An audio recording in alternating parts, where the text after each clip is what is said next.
Next this morning, a University of Missouri research economist was the keynote speaker at a recent conference attended by representatives from Southeast Iowa, Western Illinois, and Northeast Missouri.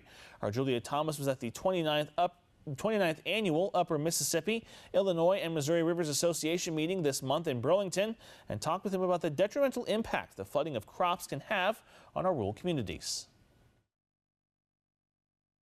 Bob Maltsbarger is a senior research economist with the University of Missouri's Food and Agricultural Policy Research Institute and the Missouri Water Center. Maltsbarger has been working on a study in partnership with the Army Corps of Engineers and the Department of Natural Resources. And what we've been trying to do is to better estimate the losses associated with flooding for agricultural crops in rural areas.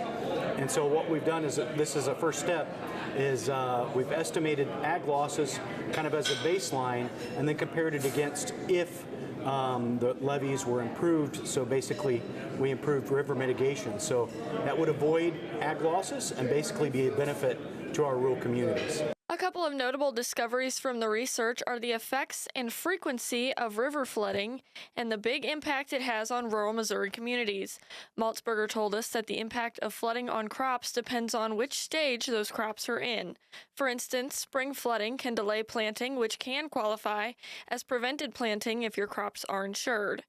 On the other hand, flooding during growing season and harvest can reduce yields or cause crops to fail. Both events have economic impacts on farmers.